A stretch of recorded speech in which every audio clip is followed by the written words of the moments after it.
Vatican II encouraged us more and more, work with the poor, get out to the margins of society. Church does not belong in the core, it doesn't belong in the city, it belongs with the poor, the destitute, the abandoned, the throwaway people. That's where Christ is calling us to work. Now I'm working with women who have been trafficked, women and girls in Cambodia.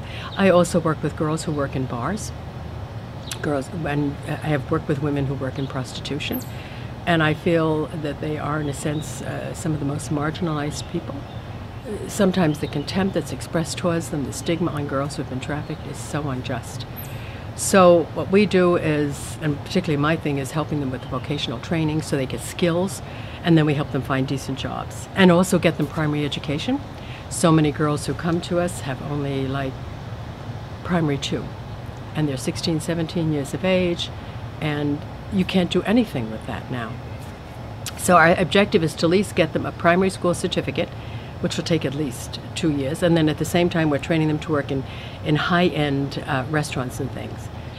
And what I want to do is, I'm working with this Australian. He's a very successful restaurateur, and he has proved his track record in Cambodia and working specifically with women who have been victims of domestic violence or rape or trafficking.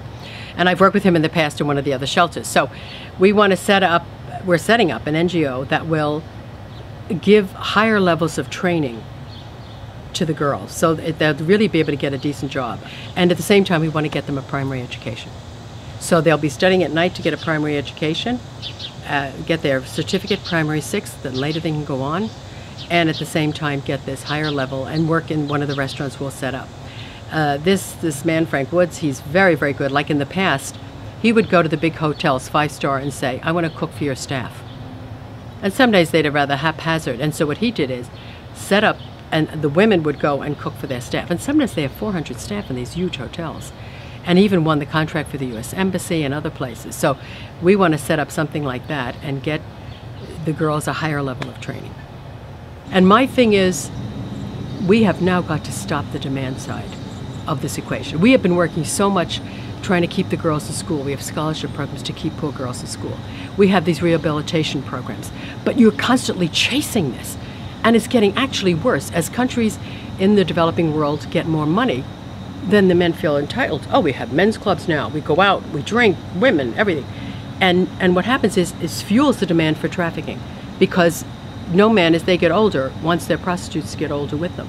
I've been working in it since 1990, so that's, what, 20-some years, that you realize that you can't stop it until you stop prostitution. I mean, this is where I have, in the beginning you think you could stop them and separate them and just the forcible element of it, but you just realize later the demand is fueled by demand for prostitution.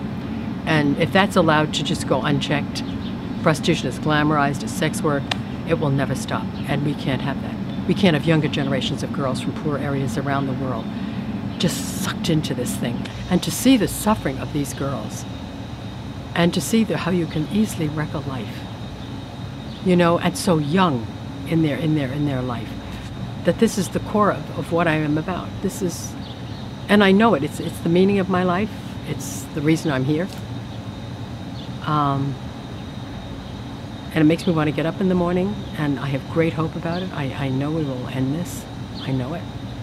I believe it, and I'm working towards that. I have great faith in human nature that we can change, we can evolve, that most people are good, and I think most men, when they hear what the impact of this, will want to change and will want to say, no more trafficking, no more prostitution. To work for that change gives so much meaning to our lives, and joy. And privilege. What a sense of privilege to be able, even though it's a tremendous suffering sometimes. There's a beautiful icon that symbolizes, a new icon of Mary, and it's the idea of the universe. And in her, like here, in her whole center, her whole core, it's like empty, like the universe. But there is the earth and the moon, and you see it, the whole universe is there.